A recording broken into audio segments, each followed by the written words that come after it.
ভিডিওটা ভালো লাগলে লাইক কমেন্ট শেয়ার করে সাবস্ক্রাইব করে দেবেন। আর ভেজ মোমোটা কেমন হলো আপনারা তা কমেন্ট করে জানাবেন। হ্যালো বন্ধুরা, অনু ভিলেজ কুকিং চ্যানেলে আপনাদের অনেক স্বাগত জানাই।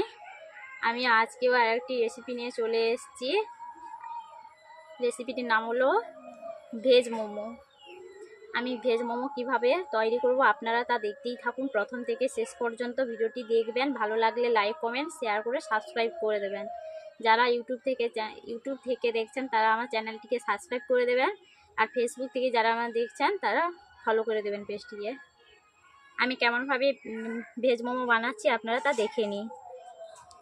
আমি প্রথমে ডো বানিয়ে নেব। তার জন্য আমি নিয়ে নিচ্ছি 1.5 কাপ মতো ময়দা। এইটুকু ময়দা রেখে দিয়েছি।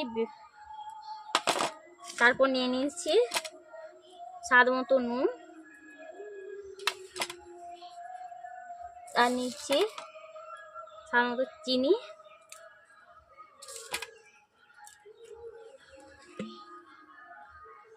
আর হালকা করে ময়নের জন্য একটু তেল দিয়ে দিচ্ছি। আমি এইভাবে ময়দাটাকে মেখে নিচ্ছি তেলের সঙ্গে। এই মোমোটা বানাচ্ছি আজকে আমার ফার্স্ট মোমো বানানো। আমি অল্প অল্প জল দিয়ে মেখাবো ময়দাটাকে। বন্ধুরা দেখতেই পাচ্ছেন আমি ডো এইভাবে নরম করে মেখে নিয়েছি। ডোটাকে আমি ভালো করে দেবে নিচ্ছি। 5 মিনিট মতো ডোটাকে দেবে নেব।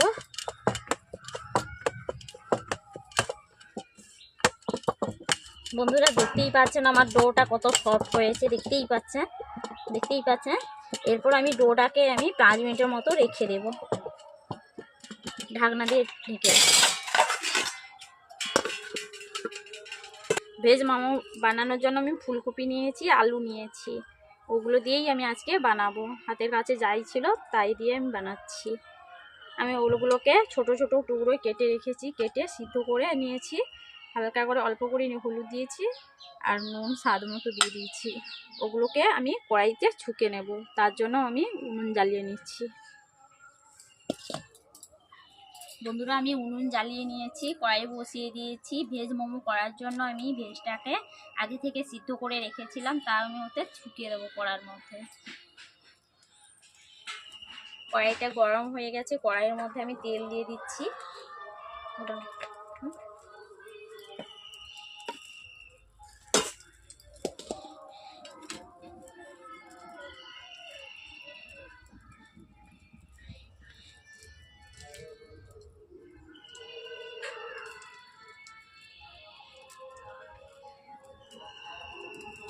এরপর দিয়ে দিচ্ছি 5 ফোড়ন।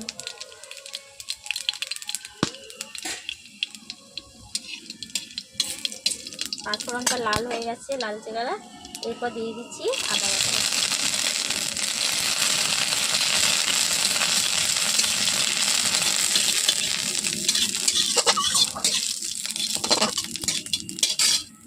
এরপর আমি ঢেলে দিচ্ছি। যেহেতু সেদ্ধর সময় আমি অল্প করে নুন দিয়েছিলাম, তার জন্য আমি একটু অল্প করে নুন দিয়ে দিয়েছি।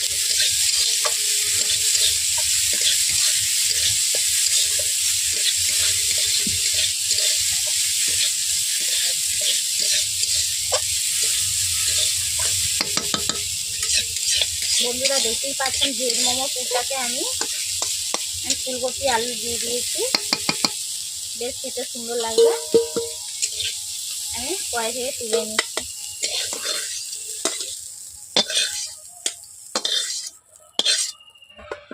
বন্ধুরা আমি ঢাকনা খুলে নিয়েছি, দেখতেই পাচ্ছেন আরও কতটা ডোটা আমার কতটা নরম হয়েছে। এইভাবে আমি লম্বাটে করে দিচ্ছি।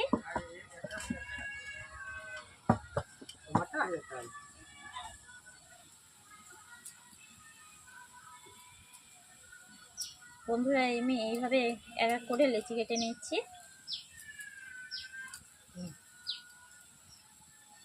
বন্ধুরা দেখতেই পাচ্ছেন লেচিগুলো এইভাবে আমি গোল করে নিয়েছি।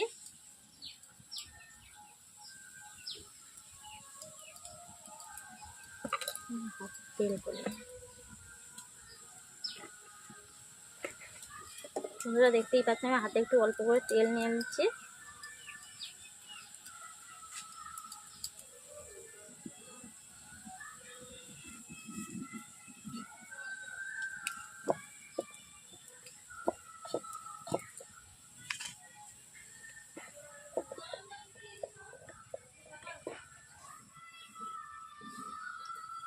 বন্ধুরা দেখতেই পাচ্ছেন আমি মাঝে পুর দিয়ে দিয়েছি।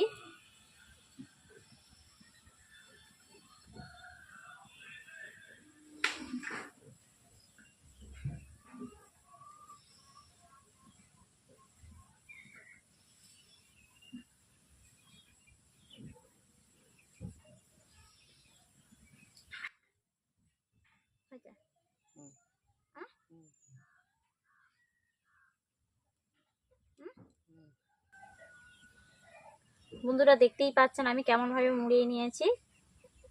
এইভাবে এক এক করে আমি এইভাবে মোমো তৈরি করে নিচ্ছি।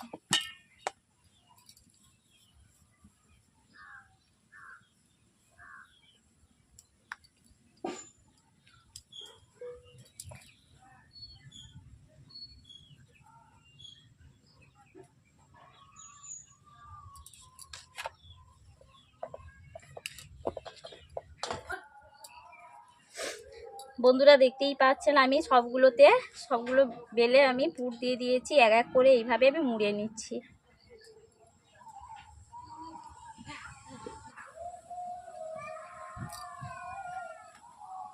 বন্ধুরা দেখতেই পাচ্ছেন আমি কড়ার মধ্যে জল দিয়ে দিচ্ছি। বন্ধুরা দেখতেই পাচ্ছেন কড়াইতে আমি জল দিয়ে দিয়েছি। এরপর আমার যেহেতু ছাঁদা থালা নেই তার জন্য আমি স্টিলের থালাই ব্যবহার করছি। এর মধ্যে আমি তেল মেখে নিচ্ছি অল্প করে।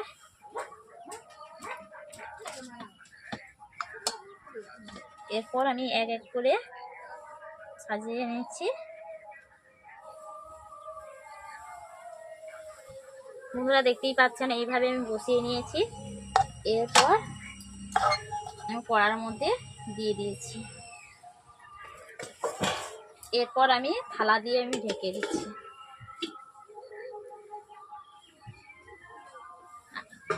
আমি 10 মিনিট মতো মোমোটাকে ভাপিয়ে নিচ্ছি। বন্ধুরা আমি 10 মিনিট পর ঢাকনাটা খুলে দেখে নিচ্ছি মোমোটা হয়েছে কিনা। দেখতেই পাচ্ছেন আমার মোমোটা হয়েই গেছে, টাইট টাইট সব হয়ে গেছে দেখতেই পাচ্ছেন।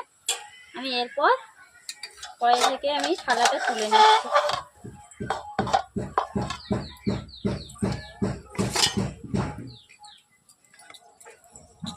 কি সুন্দর হয়েছে দেখতেই পাচ্ছেন মোমোটা।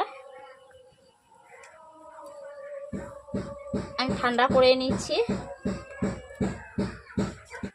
চাটনিটা এখন আমি বানাইনি, সস আছে যেহেতু সসের সঙ্গে টমেটো সস কিংবা নারকেলের চাটনি দিয়ে খেতে পারেন আপনারা। এই মোমোটা ভালো লাগলে লাইক কমেন্ট শেয়ার করে সাবস্ক্রাইব করে দেবেন।